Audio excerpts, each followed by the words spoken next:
Salam alaikum cher, Hafizakum Allah. J'ai fait un voyage de 10 jours et je connaissais ma date de retour. J'avais lu que l'on pouvait faire la prière du voyageur pendant 4 jours. J'ai oublié et j'ai fait la prière du voyageur presque pendant tout le séjour. Dois-je refaire mes prières? Hafizakum Allah. Tfadal cher. Abu Zakaria te passe aussi le salam. Pour la personne qui a prié, reprends-moi Muslim si je me trompe.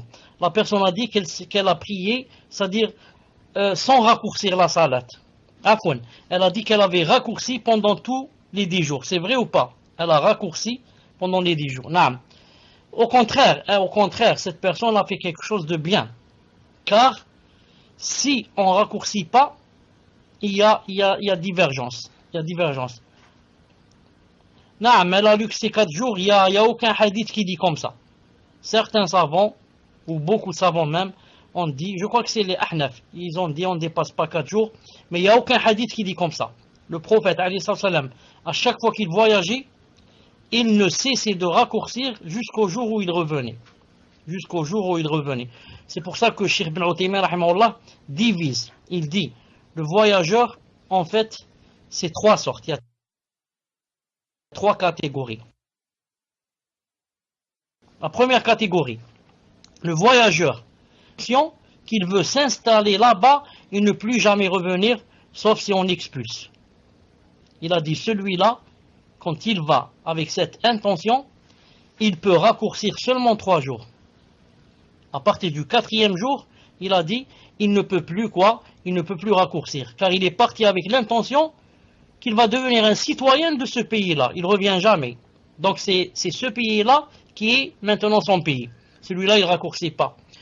La deuxième sorte du voyageur, celui qui part pour un voyage et qui ne sait pas quand est-ce qu'il revient.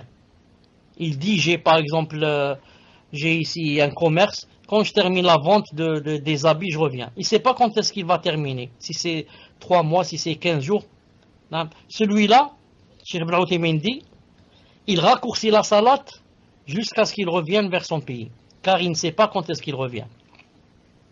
Troisième catégorie, c'est celui qui va là-bas pour une durée limitée. Il sait qu'il va là-bas pour 6 mois. Il sait qu'il va à l'étranger pour 20 jours. Il sait qu'il va là-bas pour 1 année. C'est-à-dire qu'il connaît la limite. Il connaît quand est-ce que se termine son voyage. Il dit que, dans ce cas-là, beaucoup de savants ont dit qu'il ne raccourcit pas.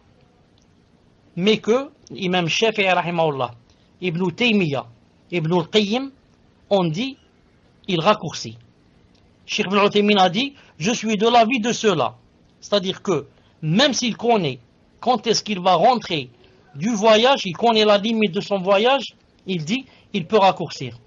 Et entre autres, ils ont cité comme dalil que Anas ibn Malik, radiyallahu ta'ala anhu, a raccourci plus d'1 année. Et que Masruq, le compagnon, le tabi'i, a raccourci 2 années. Et qu'il y a un autre, c'est qui? Abdullah ibn Omar a raccourci 6 mois. 6 mois en Azerbaïdjan. Il a raccourci pendant 6 mois. Que Anas a raccourci 1 ou 2 années. Masruq a raccourci 2 années. Et un autre qui a raccourci 2 années aussi. Dans une ville qui s'appelle Silsila. Il a dit donc, l'avis le plus juste, c'est de raccourcir jusqu'à ce qu'on revienne, Inch'Allah Ta'ala.